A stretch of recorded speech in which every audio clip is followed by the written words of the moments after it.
अगर कहते हैं कि नॉन रेजिस्टेंस लगाना चाहिए, लेकिन नॉन रेजिस्टेंस किसके पास है? अगर बहुत अच्छी बात है, वरना रेजिस्टेंस बॉक्स ही लगाते हैं जब आप प्रैक्टिकल करेंगे। इसके बीच में हम एक वायर लगाएंगे। वायर के बारे में डिटेल, मतलब अभी मान लीजिए इस पूरे एक्सपेरिमेंट में इस वायर का काम ज्यादा है, ओरिजिनल एक्सपेरिमेंट का काम कम है। आप इस एक्सपेरिमेंट में ज्यादा टाइम इस वायर के बारे में ही क्या कहते हैं, इस वायर के बारे में ही ज्यादा कैलकुलेशन होती है कि इस वायर का ये क्या है, वो क्या है, इस वायर के बारे में ज्यादा चर्चा होती है। और ये एक एल लेंथ का वायर है, ये किसी का भी हो सकता है, इससे हमें कोई मतलब नहीं, हमें इसकी लंबाई से मतलब है सारा, ठीक है। और यहाँ एक स्क्रू यहाँ पे और होता है, वहां से हम तार लगाएंगे, वहां से हम तार लगाएंगे। देखिए कैलकुलेटर हम यहाँ पे तो रखेंगे नहीं, हमारा साइड में ही रखा होगा, अगर जगह होगी तो रख सकते हैं, जनरली हम साइड में रखते हैं। तो हम उसको गैल्वेनोमीटर में ले जाएंगे। गैल्वेनोमीटर में एक गैल्वेनोमीटर से तार लेके आएंगे, उसको जॉकी में लेके जाएंगे।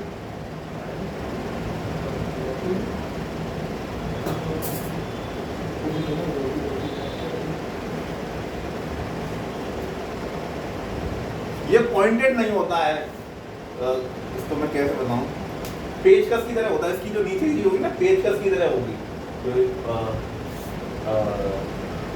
थोड़ी सी ऐसा मान लीजिए छेनी की तरह, छेनी होती है तो छेनी की तरह, पॉइंटेड नहीं होता है।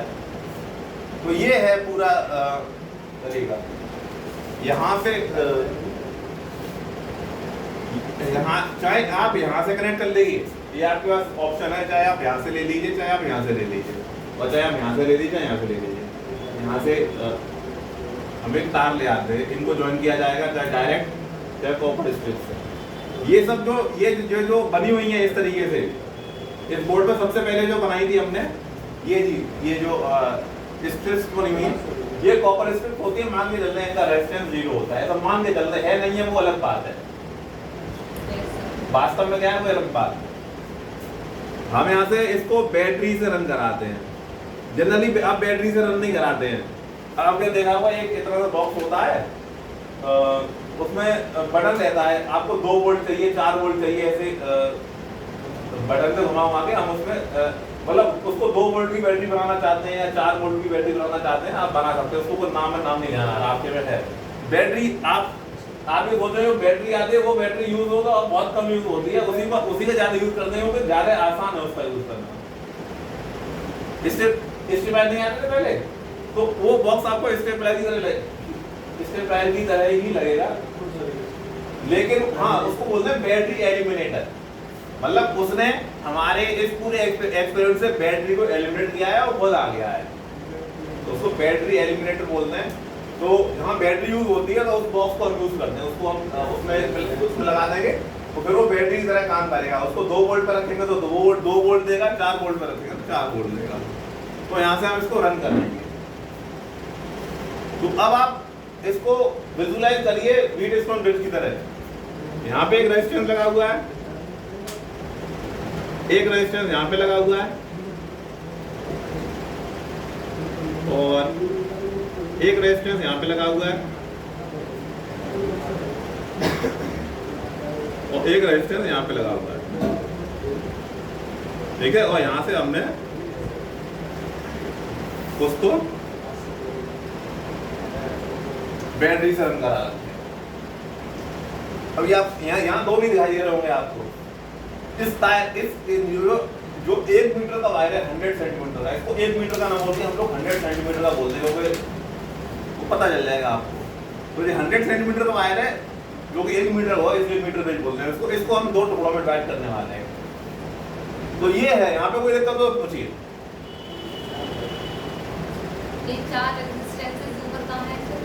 एक तो ये ना, देखिए वायर, ये वायर आपको प्रोवाइड किया जाएगा, हर बच्चे को एक जैसा ही दिया जाएगा, ठीक है। कोई बता देंगे ये किस तरह, जैसे मान लेते हैं अगर वहाँ पे अगर आपके जो भी इंस्ट्रक्टर वगैरह ये टंगस्टन का वायर है तो टंगस्टन का मान लीजिए आप, वो कह रहे हैं कि ये आयरन का है तो आप आयरन का मान लीजिए, वो कह रहे हैं किसी का फिर निकल का मान लीजिए। इसका मतलब ज्यादातर काम इसी पे होता है, इसी वायर में क्या होगा वही बात करेंगे उसके बारे में। मतलब इसकी हमें रेजिस्टिविटी निकालनी है मेनली, इस वायर की रेजिस्टिविटी क्या है ये हमको निकालने होते हैं, फिर ओरिजिनल लेग से मैच करते हैं हमको। तो ज्यादातर काम आपका इसी वायर पे होगा, ये जो वायर दिया हुआ मतलब बच्चे आते जाते हैं उनको काट के हम लोग देते रहते हैं, किसी को 2 मीटर का दे दिया, किसी को 1 मीटर का दे दिया, किसी को आधे मीटर का दे दिया, वो जैसे जैसे कटता जाएगा। मतलब ऐसा नहीं है नाम पे काटेंगे, अंदाज से काटते जाते हैं, बच्चों को बांटते जाते हैं, कोई फिक्स लेंथ नहीं है अंदाज से काटने का, ऐसे बच्चों को बांटते जाते हैं। और बाकी के दोनों कौन से? ये नीचे वाले, हाँ वही बात कर रहे हैं। अब हम क्या करेंगे, इस जॉकी को रोल करेंगे इसके ऊपर। देखिए इसी में का पॉइंटेड अगर होता, अगर ये पॉइंटेड होता तो एक पॉइंट को एक वायर के ऊपर रोल कराना मुश्किल काम है, तो पॉइंटेड नहीं होता ये, उसकी तरह होता है, मैं समझ गया हेडिंग होती है उसी तरह। तो इसको अब इसके ऊपर रोल कराते हैं, इसको इसके ऊपर रोल कराते हैं। तो किसी भी समय मान लेते हैं ये यहाँ पे है, ये यहाँ पे, ठीक। तो अब जो R3 है वो यहाँ से यहाँ तक का R3 हो जाएगा, और जो R4 है वो यहाँ से यहाँ तक का R4 हो जाएगा। मैंने कहा नहीं था जॉकी को यहाँ पे टच करेंगे कल व्हीटस्टोन ब्रिज में, कल ये तो बात की थी, जॉकी को यहाँ पे टच करेंगे, जहाँ से करंट 0 हो जाएगा, फिर this upon this is equal to this upon this. अब यहाँ से डिवाइड पार्टीशन हो गया ना, इधर का धार अलग उधर का धार अलग। तो ये मान लेते हैं कि यहाँ पे हमको नल पॉइंट, इसको नल पॉइंट बोलते हैं। when the reading of the calculator is 0, we say that the meter bridge or Wheatstone bridge is balanced, and the point where this balance condition is find या found पता नहीं क्या है, is found, the point is known as null point, उसको null point बोलेंगे। ये वो point है जब गैल्वेनोमीटर की रीडिंग 0 शो कर रहा है, the reading of the gallmeter is 0, the meter bridge is balanced, and the point is known as null point। ये ठीक है, यहाँ से यहाँ तक की लेंथ मान लेते हैं L1 है, यहाँ से यहाँ तक की लेंथ L1 है, तो यहाँ से यहाँ तक की कितनी हो जाएगी 100 माइनस L1। इसको बेटर टू राइट L, हम L1 क्यों रखें, L2 है ही नहीं हमारे पास, ठीक है।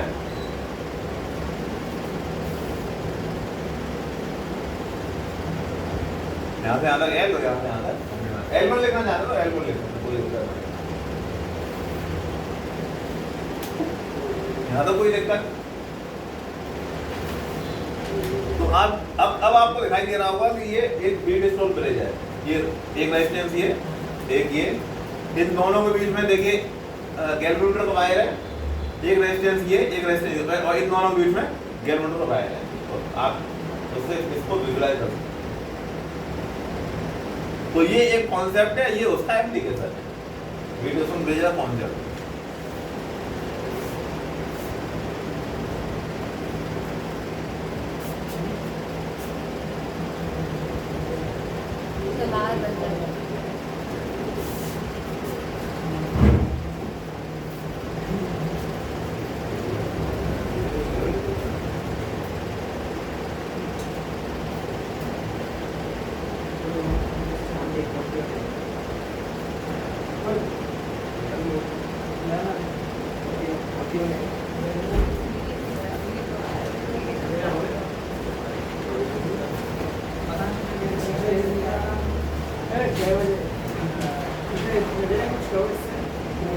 अब देखिए ध्यान दीजिए, R3 क्या हुआ, R3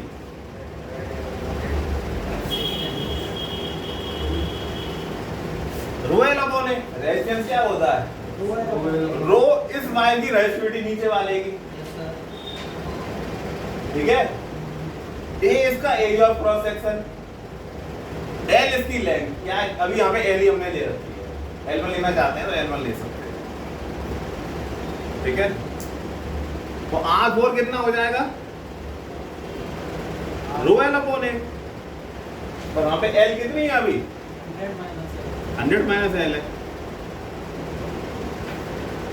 ठीक है, कोई दिक्कत। तो R3 अपॉन R4 कितना हो जाएगा,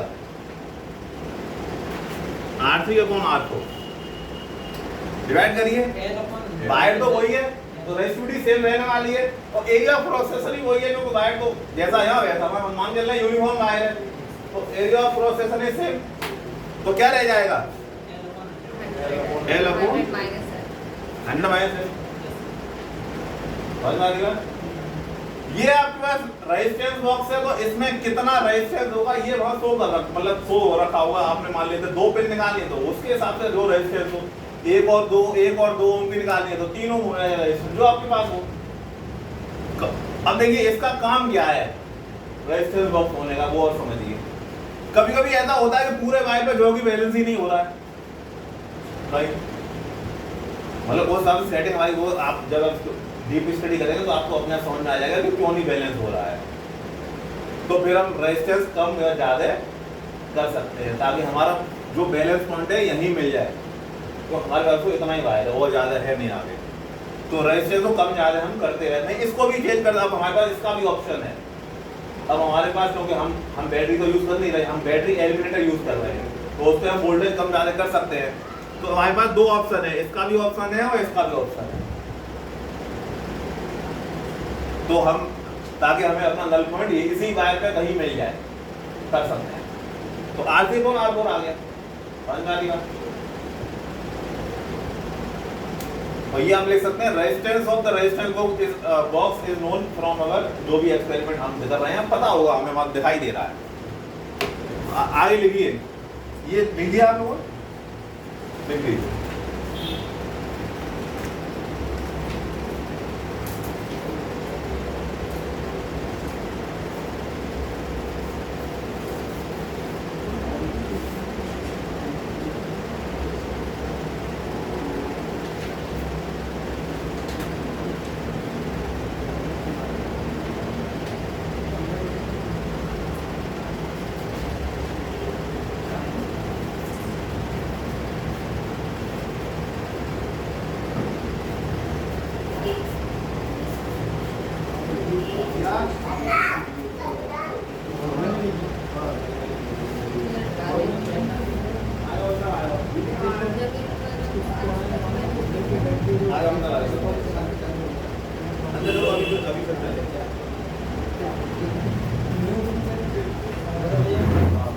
ठीक है,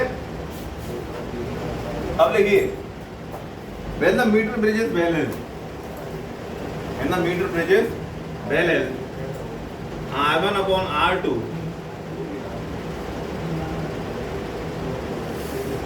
इसको R3 ले लिया, चलो कोई दिक्कत नहीं, इसको R1 ले लीजिए, इसको R2 ले लीजिए, तो R1 upon R3 is equal to R2 upon R4, ठीक है। इसको मैं R3 ले रखा था, कोई दिक्कत नहीं है, नाम चेंज किया है, मतलब लेफ्ट साइड का ratio is equal to right side.